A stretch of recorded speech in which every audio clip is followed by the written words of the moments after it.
Hey guys, what's up? Nick here once again. This is my full video review on the Galaxy S23 ULTRA after 1 month of use. So let's get right into it. Now, if you guys are new to my channel, my phone reviews usually go on for quite a while, and this is not going to be any exception. But I do want to say right off the bat that I truly feel this is the best smartphone of the year, let alone ever made.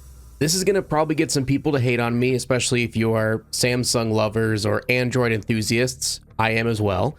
But I gotta say, this is the iPhone of Android. And I'm saying that in the sense that this is the most consistent, great smartphone that I've ever used within the Android ecosystem. There's no lag, no crashing, and everything just works. And I'm not saying that like iPhones are the best phones out there, the best things you can buy. I'm saying it in the sense of, if you think back to an iPhone, the number one thing people will tell you is the reason they buy an iPhone over an Android is it just works. It gets the job done. It does what a smartphone is supposed to do. And this is the first time that I can easily say that all of those points are easily checked off when it comes to the S23 ULTRA. So with that, I do have chapters, so if you want to skip through the video, don't hear me the entire time, that's totally up to you. But if you are going to stick here through the entire video, grab some popcorn, maybe some snacks and a drink so you don't get dehydrated. Very important. And also, thank you for staying with me. So the first thing we're going to look at is the design. This is the sky blue variant. It comes in a ton of different colors. They have phantom black, green, cream, lavender, graphite, lime, and red. So pretty cool to see Samsung giving a lot of options to the users for their color choice of their phone. But sadly, in the end, we all put a case on our phones anyway. So the color really doesn't matter in the end, to be honest with you. But there are some cases like this one that do let the color shine through a little bit, which is nice. And that's the reason I went with the Samsung Sky Blue. This was only through their website. However, you can't get this through any other marketer, which is kind of a bummer. I kind of wish they didn't have exclusives like that, but it is what it is. It is a weight of 234 grams or 8.25 ounces. So it's a little bit on the heavier side. It's Gorilla Glass Victus 2 in the front and in the back. So it's very strong glass, but it's still glass. So no matter how strong they make it or say it's durable or not going to break, it's glass. So if you drop it on its back, if you drop it on its face and you don't have a case on it, more than likely it's going to shatter, it's going to crack. There's already been a couple of videos out there of this phone being dropped from like, you know, regular 5 feet drop, and it sure enough cracks. That's just how it is, but it looks pretty. So I guess, do you want durability or do you want a pretty phone? Totally up to you at that point, but I prefer, I guess, the durability. It is IP68 dust and water resistant, which is up to 1.5 meters for 30 minutes, which is really great. So you can take this swimming with you if you needed to, I suppose. But obviously I wouldn't recommend that. But it is nice that if you were to accidentally drop it, I know some people have dropped it like in the toilet, or if you drop it in the sink or something like that, or you're washing dishes and water splashes on it, no worries whatsoever there, which is awesome to see. Of course, we have the returning USB-C port for all your charging needs and accessories. Sadly, no headphone jack this point around, as we've come to kind of get used to at this point. But it is one of those things with these premium devices, these, you know, super elite phones, you kind of wish they came with every feature out of the box. And yeah, headphone jack is just the way to the dodo at this point, sadly. We also, of course, do have the S Pen. That's one of the biggest selling features of the Ultra series, because essentially it's just the new version of the Galaxy Notes, which I do miss the Note. I kind of wish they went back to that, but I get it. They're trying to stay away from the stigma of the Note 7, but it is what it is. But yeah, we do have the S Pen built in. I said this in my unboxing, but I really wish the S Pen would have been the same color as the phone. With the Note series, they used to do that, where if you got the blue Note, you got the blue pen. Sadly, not the case here. So hopefully in future iterations, Samsung, give us different colored S Pens. I don't like the black. That's just my, you know, personal taste. But it is what it is, and it does fits flushly into the phone, which is awesome. So unlike like the Fold 4, for instance, you had to carry the S Pen with you separately, which was a huge bummer. But having it still in the phone itself is an awesome touch. Glad that has not changed. And going around the rest of the phone, still looking at the bottom here, other than the USB port and the S Pen, we do have the bottom facing speaker, and we have the SIM card tray. And we also have 2 microphones here as well. The bottom firing speaker it's bottom firing, so you can cover it up pretty easily, sadly, but it is super loud. It's very bassy and it's got a lot of good sound to it. I don't really have any complaints. And the other front facing speaker here is also really good. It's very good for stereo sound. So when watching YouTube videos or any content like that, it's actually a really good sound system. Really no complaints whatsoever. Going to the right of the device, we have an antenna on the bottom here, power switch, and then the volume. Thank you, Samsung, for putting the volume above the power switch. A ton of other competitors out there, for some reason, like to put the power above the volume, and it's way too high to reach, and it's annoying and cumbersome. So yes, thank you. Keep staying with that design. Going to the top, really nothing to say here, just a little microphone port. And then on the left side, even less to say here, literally nothing. So no expandable memory this time around. Samsung, I think, kind of got rid of that a couple years ago, but still kind of a bummer, no expandable memory, but it is what it is.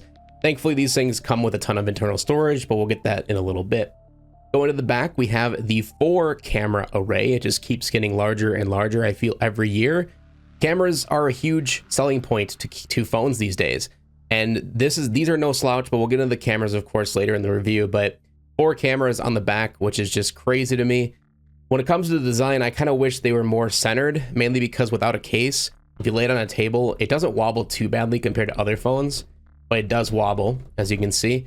So having the cameras in the middle probably would cut down on the wobbling, which would be a little nicer.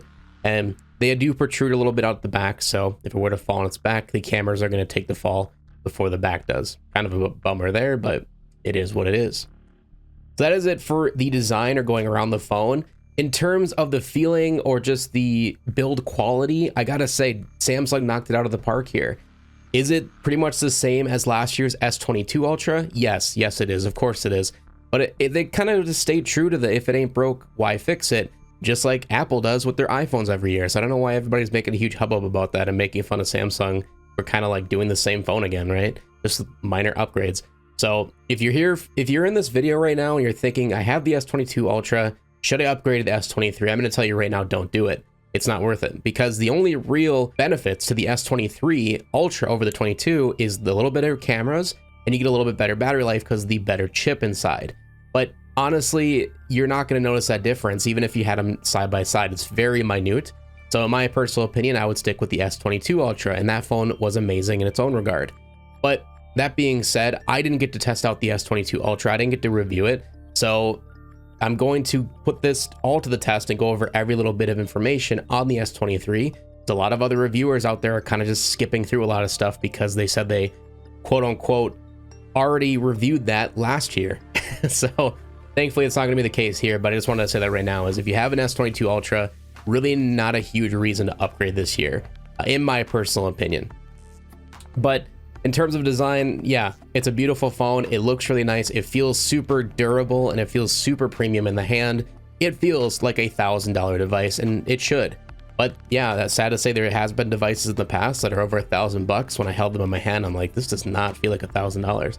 So it's good to say that a phone does still feel premium in 2023. It's got a nice weight to it. I don't like super light phones. I also don't like them super heavy either. The Fold 4 to me was just a little bit too heavy, especially in the pocket. And this is just the right size. I think because of its screen size, you're kind of expecting a little more heft to it, so that's okay. But it doesn't get, and it doesn't add fatigue on my hand over time of using it with one hand. And it doesn't fill up my pocket too badly either. So yeah, I think the weight is just right. So after cleaning up the display as best I could, let's take a look at the display itself. So this guy is rocking a 6.8 inch dynamic AMOLED 1440 by 3088 pixels with a 500 pixels per inch density, and it is 120 hertz as well, with a peak brightness of 1750 nits, so pretty insanely bright.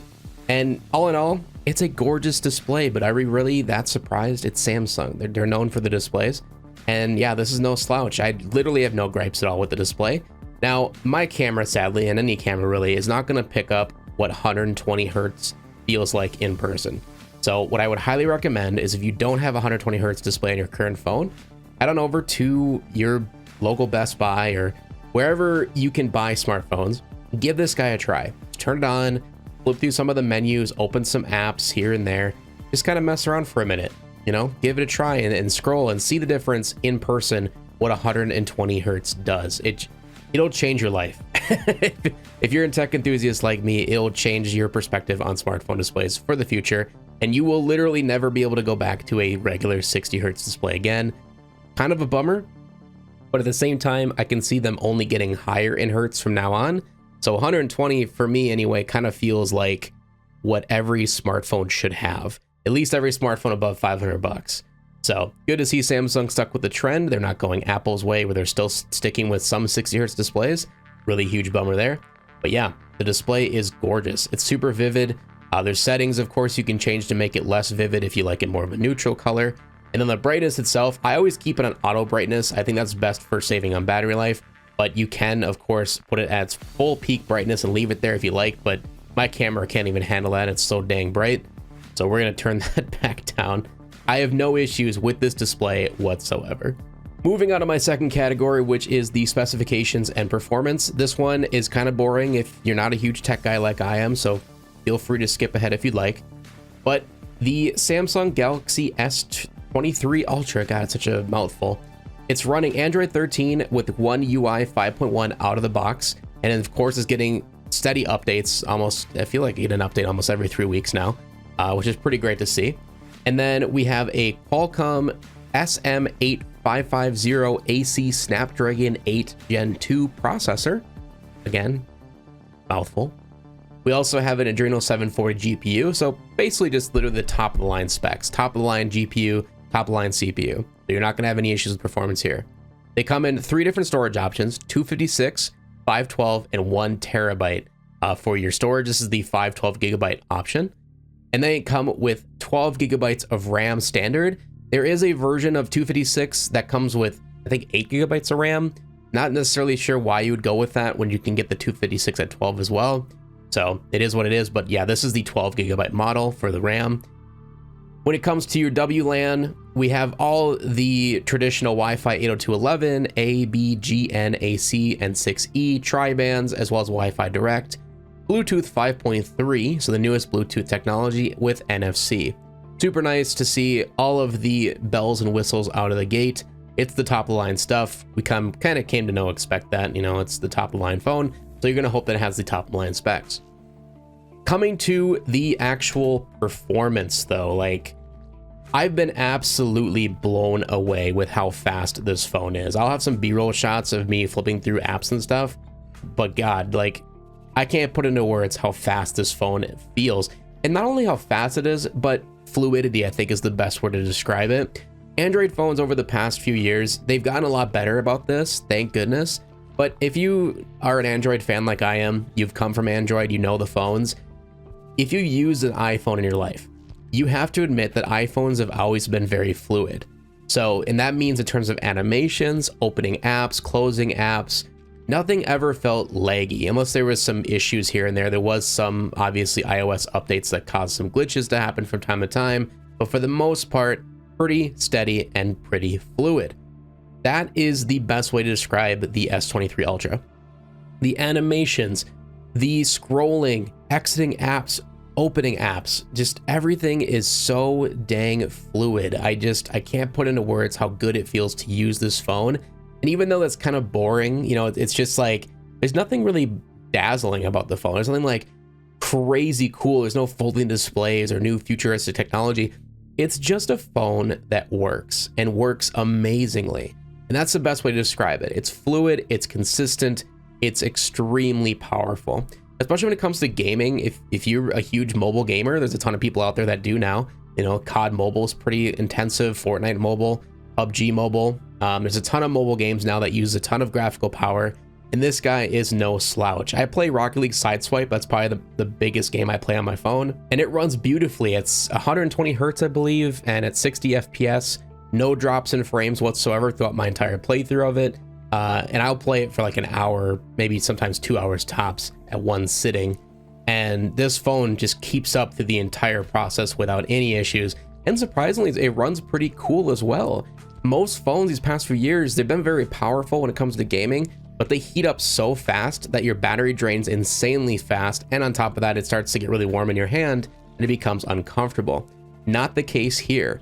Now, granted, I do have a case on it that I usually wear 24/7, but even through the case sometimes with other phones, I could feel the heat transfer through and it got really uncomfortable.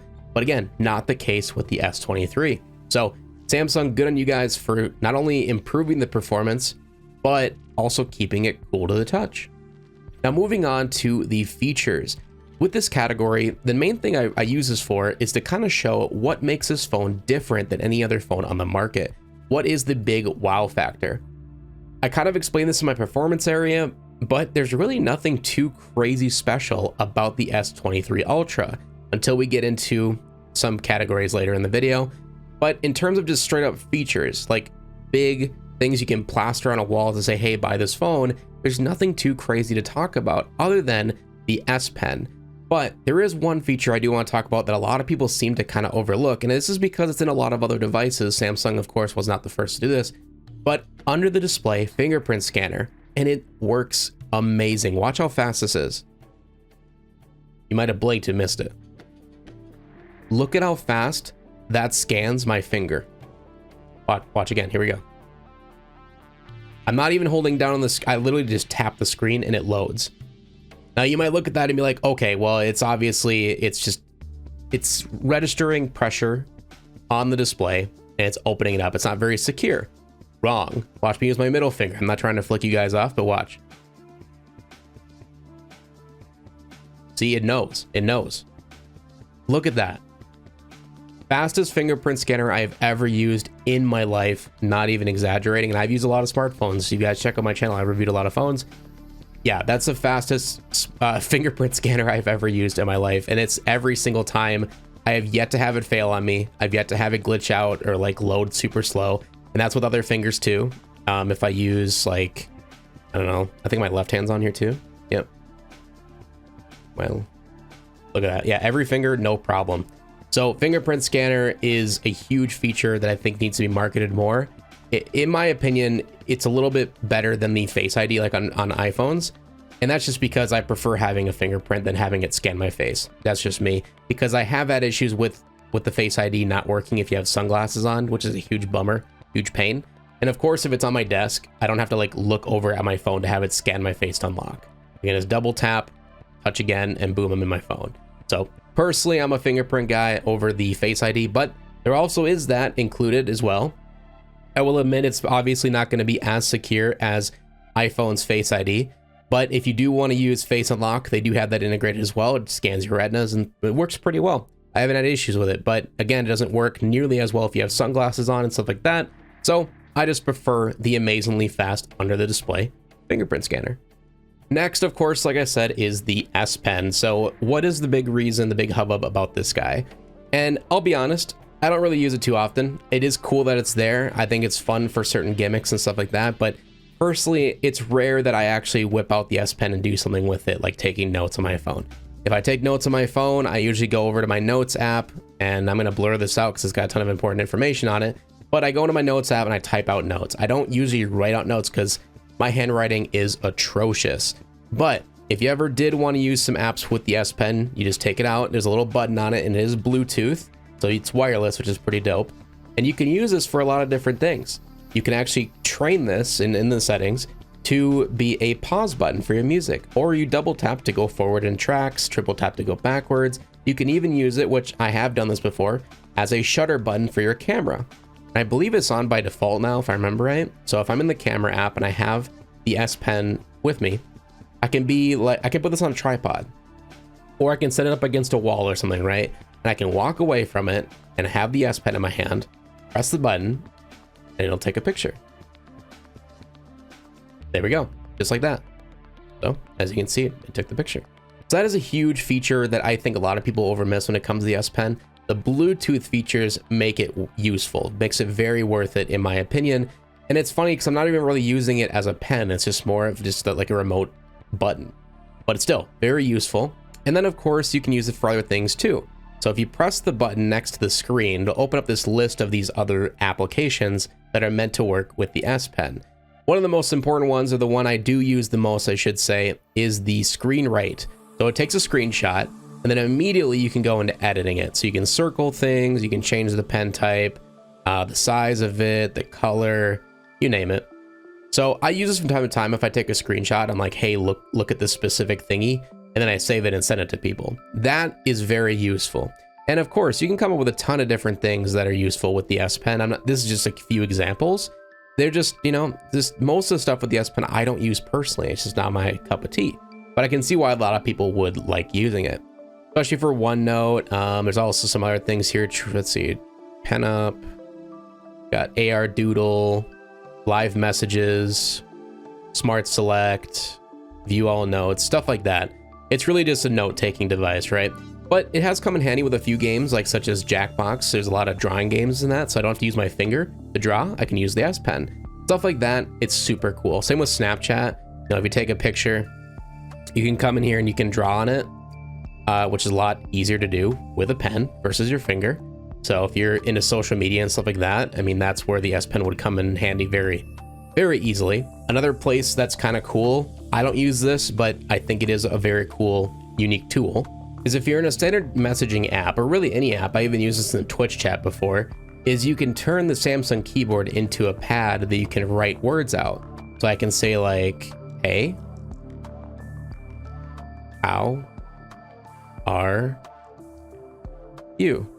And it's pretty smart. Even though my handwriting is pretty garbage, it knows what I'm trying to get across. See that? I was trying to do a question mark and did 2 dots. Let's try that again. There we go.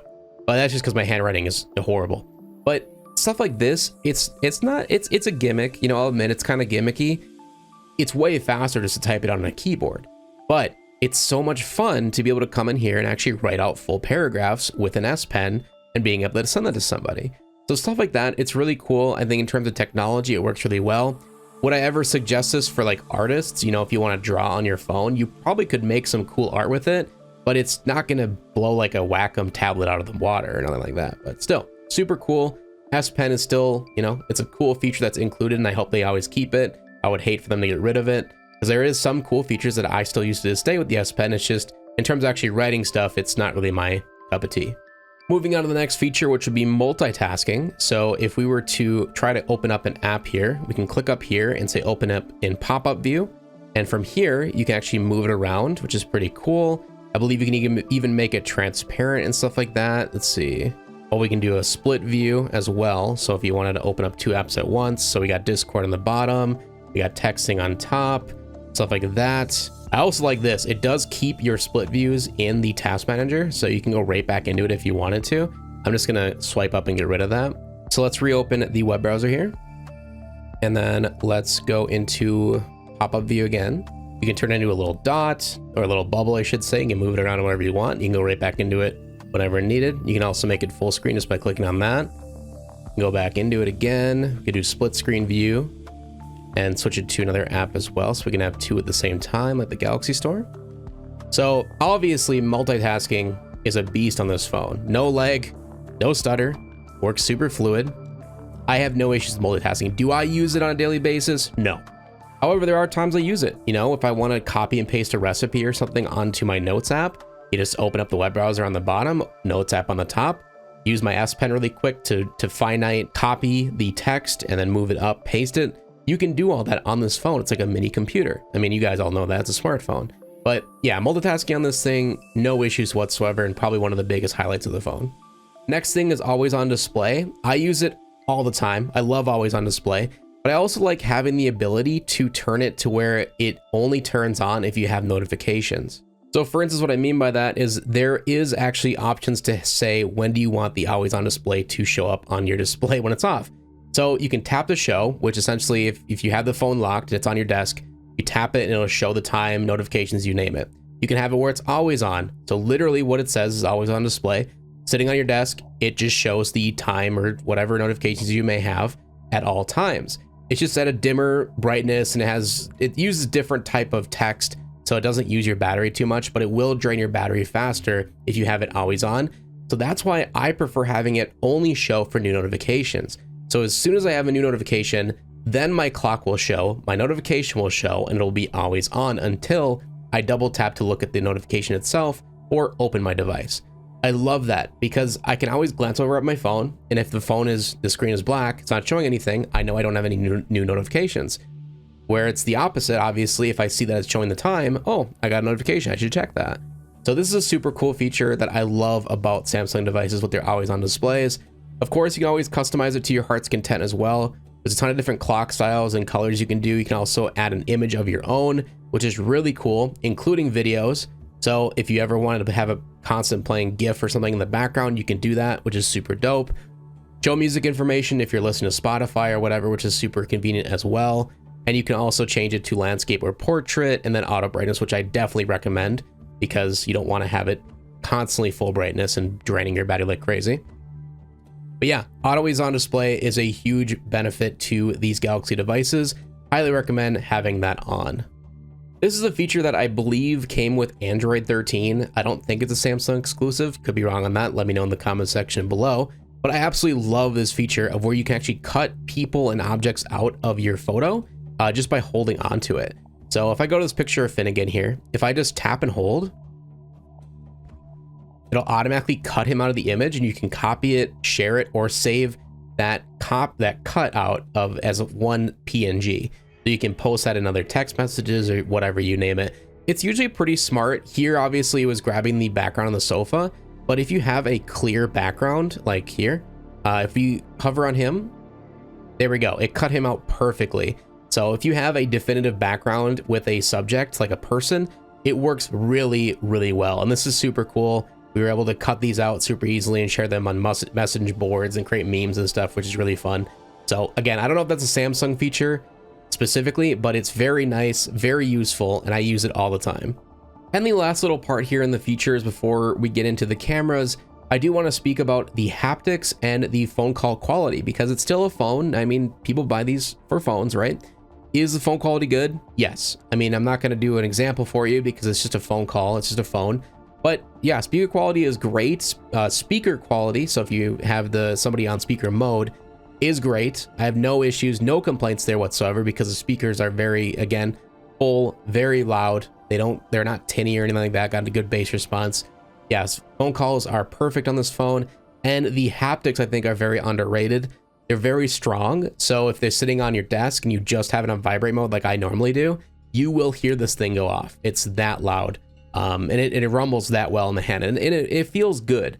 So some phones have really cheap haptics where it vibrates and it feels just very, like, I don't know, cheap, I guess is the best way to describe it, and that's not the case here. These have some of the best haptics I've ever felt in a phone, like, ever. So yeah, haptics are probably one of the better features that I think a lot of people just kind of skip over when it comes to smartphones. Moving on to the next category, which is probably the one everybody's here for, the cameras. Yes, we do have 4 cameras this time around, and they are crazy specified. So the main camera is a 200, that's right, 200 megapixel f1.7 aperture, 24 millimeter wide angle lens, uses laser autofocus and optical image stabilization. We also have a 10 megapixel f4.9 aperture, 230 millimeter periscope telephoto lens, which optical image stabilization as well, which has an insane 10 times optical zoom. That's right, 10 times optical, which is crazy. Then we have a 10 megapixel f.24 aperture, 70 millimeter telephoto lens, which is also optical image stabilization with 3 times optical zoom. And then we have the 12 megapixel f2.2 aperture, 13 millimeter, 120 degree ultra wide. Sadly, no optical image stabilization there. So 3 out of the 4 cameras have optical image stabilization and optical zoom, which is just insane to me. The ultra wide is probably the biggest downside, I guess, of the cameras on the 23 Ultra, and that's saying, like, it's still great, if not amazing, but it's by far the weakest of the cameras. The reason I say that is because 120 degrees ultra wide isn't that big compared to other phones I've used that have ultra wide cameras, and the lack of optical image stabilization is a big downside if you're going to record any video, especially if you're zooming while recording. It's just kind of a bummer when it switches to that camera and the optical image stabilization turns on, or sorry, does not turn on because it doesn't have it. So yeah, that's just kind of a bummer that the ultra wide was a little bit lacking here, because I love using ultra wide photos when I'm out and about, especially in like city landscapes and stuff. But other than that, the other cameras are all just amazing in their own right. So in terms of video quality, this records up to 8K video. It's stupid quality. I don't know why anybody would ever use that, but it's there. 24 to 30 FPS in 8K, or, which I prefer, recording in 4K up to 60 frames a second. That's right, 60 FPS 4K, or 1080p all the way up to 960 frames per second for super slow-mo. and it supports HDR10 plus. And then we have the selfie camera, which is a little cutout in the front here. I still love the cutout design of these front-facing cameras. I know a lot of other phones in the market are going for the under the display camera. Just not a fan of it because it cuts so much out of the quality, so I would prefer a little bit of a cutout over that any day. This is a 12 megapixel f2.2 aperture 26mm wide camera. It does not have optical image stabilization, which is kind of a bummer as well. So if you wanted to record video with it, not going to be the best. But it does record in 4K up to 60 FPS and 1080p as well. So yeah, great selfie camera, super detailed. It's also wide angle, not nearly as wide as the back one, but still gets the job done. I really have no issues when it comes to the front facing camera. So in terms of pictures, like picture quality, I'll show you some examples here and then we'll do a video camera example as well. But pictures are just breathtaking, absolutely gorgeous. Amazing low light performance as well. I mean, you guys kind of know this going into Samsung devices that the cameras are going to be great. I would be very surprised if the cameras were doo-doo. And especially putting them up against like the top of the line, top tier iPhone, which you guys all know is pretty much the king for video quality on smartphones. And I will say, in terms of video quality, the iPhone is still going to beat the Samsung any day of the week. It just has better OIS and better overall quality. And in my opinion, it has better colors and stuff like that for video. Now, pictures are definitely neck and neck. I don't really have a preference when it comes to pictures versus iPhone and the Galaxy. But with the S23 Ultra, picture quality is going to be amazing regardless of your lighting conditions or wherever you're at. You're not going to have issues with the camera. Hey, bud. So this is the video quality test, the S23 Ultra, 4K, 30 FPS. It does record in 60 FPS, but since the rest of my video is being rendered in 30 FPS, it wouldn't really make any sense to record in 60. You looking good. Looking good. Yeah, that's you. Some color accuracy here and see the autofocus at play. And surprisingly, autofocus is better in video than it is for taking photos, which is really funny. Man, you got some stanky farts, man. Yes, you do. Yes, you do. So I didn't do it. And after looking at all that really quick, I just want to look at the app itself. So in the camera app, we have a ton of features you can mess with, which is super cool. You can even change the aspect ratio from 3:4 to 9:16 to 1:1, all the way up to full, which is just crazy. So pretty cool. You get all these options. And the only thing that is weird to me is by default, it's actually not even using 50 megapixels as its default for its camera quality. So if you want to use the full 200 megapixel, you have to switch it to the 3:4 200 megapixel mode, which as you can see cuts out all the other cameras and you're only using the main camera now. But it is exactly 200 megapixels, which is just mind-blowing on a smartphone.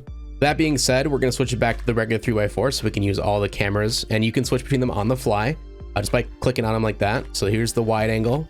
We got the main cam 3 times and then the 10 times. And you can keep zooming all the way up to 100 times.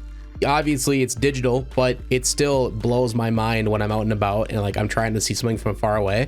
And I'm able to zoom 100 times on the fly with the camera.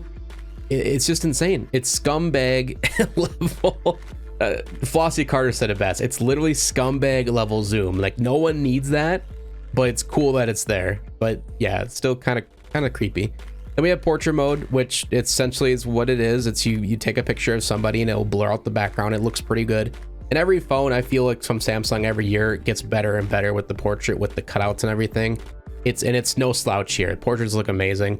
Going to the video, again, we can switch between the different cameras here. Only downside is you can't switch between the cameras once you start recording. You're stuck with what you choose. And then going to more, we have a ton of options. Expert RAW, Pro mode, Pro video, night mode, food, panorama, slow motion, hyperlapse, the whole 9 yards. And you can go into any of these and mess around with them. There's too much to go into for one video, but there's a ton of options here that Samsung gives us for free out of the box, which is amazing. My only issues with the cameras. So the camera app obviously has a lot of features, but there are some times where I feel the camera takes a little bit too long to boot up, quote unquote. And I think that's just because the rest of the phone is so fluid and so quick to do everything that then when you go into the camera and you get that slight delay like that, it's just a little, it's a nitpick. I'm clearly nitpicking here. It's not a deal breaker. It's nothing like that. It's just something I noticed. It's just kind of like, how is the rest of the phone so quick and agile? And then you go to the camera and it's like, okay, now it's working. So hopefully with software updates in the future, that will, you know, get better over time. The other thing that I've noticed, which is kind of weird, is zooming in between the different cameras is a little bit laggy. So I'm hoping I can get this on camera, but watch as I try zooming in and you'll see the difference when switching between the cameras. You see that? Just look at that. Isn't that weird? It's just such a weird effect. And you know, I get it that it's using different cameras and they're positioned in different areas in the back of the phone. There's probably no way to make that perfect, but I feel there could be a software algorithm, something you could create to make that more of a seamless transition, because there are other phones in the market that have multiple cameras where you really don't notice the difference when switching between the cameras when zooming in and out. Not the case here. So that is kind of a bummer and it's kind of weird. I really hope that gets fixed. And that's the same thing with social media applications. So if you're like in Snapchat or something and you're trying to zoom in on a subject, so let's say I'm recording a video, watch how laggy this is. Look at that. Like, yeah, it's cool you can zoom like that in a video on social media, but it's so jarring that I don't think I'd ever want to use that video. So I do hope that is something they are working on in the future, is just work on the lagginess switching between the cameras. And the last part is the autofocus, and this could be due to that laser autofocus system, which you can kind of see right here in the video. It's not that it's slow, but it's very inconsistent, and I probably can't even get it on camera here with how inconsistent the autofocus is. But I'll just be like sitting here sometimes, like I'll be looking at a subject, about to take my picture, and it'll randomly fluctuate. It'll just like start hunting like crazy for different things. I've checked my lenses clear of dust and debris and everything. Right there, you saw it, like it kind of like glitched out. Sometimes it does it, sometimes it doesn't, but it's really jarring. It's just, sometimes it's perfect, and then sometimes it's like, what is that? Like, why is it fluctuating? Why is it hunting for focus? Where I've never had that on a smartphone. I literally, like, even phones 7 years ago, I never had that issue with autofocusing on a smartphone. So I think Samsung has a lot to do in the drawing board when it comes to these multiple cameras on their phones, because they just don't seem to work in tandem with each other as well as they should, in the sense of just being fluid in terms of their, you know, switching it up and stuff.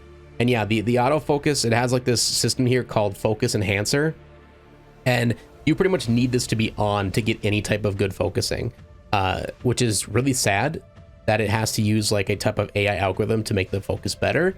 So yeah, it's just, I hope that's something that they work on in the future. Again, this is all nitpicking stuff. The phone still takes great pictures. It's just, this is stuff that I have noticed, and I hope that you know, other people have noticed it too, and just to let you guys know about it as well. So moving on to the next and final category, battery life. And oh my God, guys, like now this might not be a big category to some of you. Battery life might not be a big issue because you're like, oh, I'm always buying outlet anyway. I got power banks on me all the time. Battery does not matter. Battery life is probably one of the biggest factors for me in buying a smartphone. It is a make or break feature if the battery life sucks. And I have to say, battery life on this phone, if you were buying a phone straight out of just, I want the best battery on the market, stop the video, go buy this phone. This is the best smartphone battery I have ever used. Just ever. Just in general, best smartphone battery life I've ever experienced, ever. So this has a 5,000 milliamp hour battery, which is big by itself. It's a big battery compared to most phones out there. 5,000 milliamp hours. But that being said, not only does it have a giant battery, but the chipset in here is so efficient. It's so good at putting apps to sleep when they're not being used, and canceling RAM and stuff like, or utilizing RAM, so you're not just overblowing the processor. It's so efficient that, I kid you not, on my best day with this phone, I got 6+ hours of on-screen time. I think it was around 7 hours of on-screen time.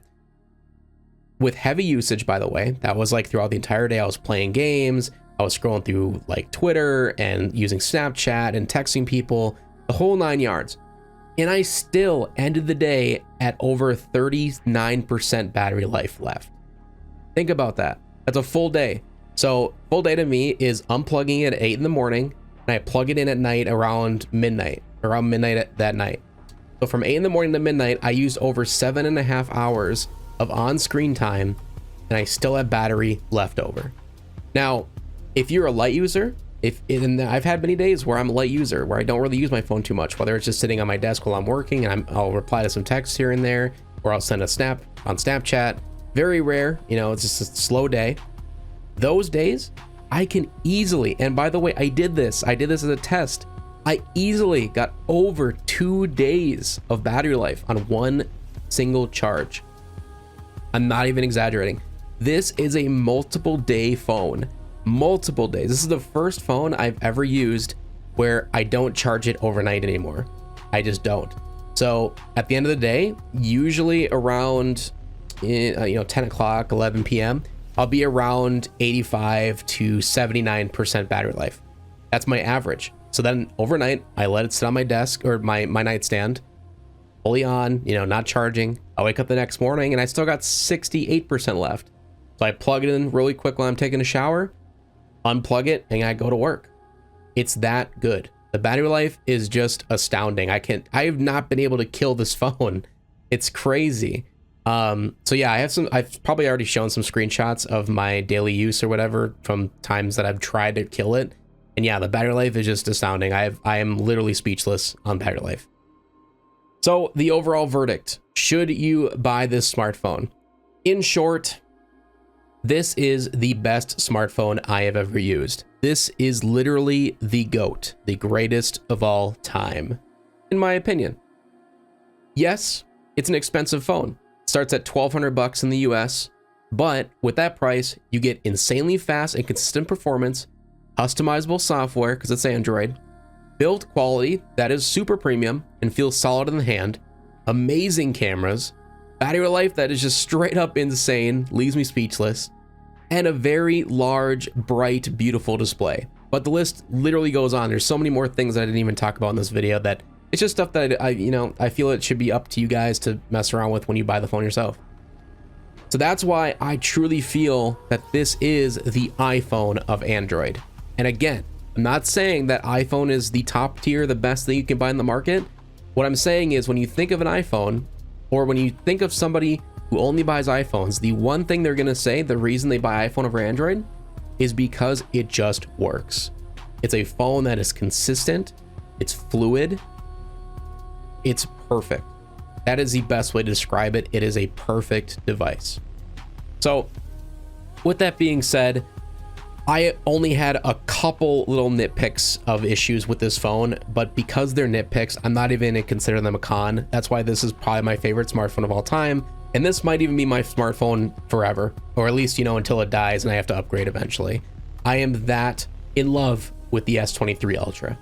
So I hope that I went over everything that I could have for you guys, that I answered every question you may have had with this smartphone. So if there is anything that I maybe forgot to add in this video or talk about, please let me know in the comment section below, and I'll get back to you as soon as I can. But guys, thank you so much for watching through this entire video. It truly means the world to me that you guys enjoy this content and you stick around this long throughout the entire video to watch it. So sincerely, from the bottom of my heart, thank you. You're all amazing. Hope you enjoyed the video. Leave a like, share, and support. As always, it does truly help. Subscribe so you don't miss the next one. We'll hopefully see you in the next one. Peace out. Hey guys, Nick here once again, and I just wanted to pop into the very end of the video to give a special shout out to my channel members. If you don't know what a channel member is, essentially these wonderful people are using their hard-earned money to help keep the channel alive. So that's why I want to give a huge shout out to these guys, because they're amazing. And if you want to become a member yourself, you can do it as easily just by clicking on the little join button below every single one of my uploads, or just by going to my channel. There is 4 different tiers depending on how much you would like to support each month, and you can join for as little as $2 a month. And trust me, even if it's $2, it helps a ton, and it adds up at the end of the month so that I can get more games for you guys to review or make retrospective videos on, or to buy new technology such as new computer parts, or really anything to keep the channel afloat and to make more content for you guys. So with that, I want to thank Kenneth Fellows, Hull Healers, Boltworks and Restoration, Wade Lady, Vinny Severman, and Thrasher to Black Stallion. You guys are all amazing, and thank you so much for all the wonderful support. This channel is just growing and growing every single day, and I can't wait to see where this channel leads us. So with that, have a wonderful day. We'll see you next time. Peace.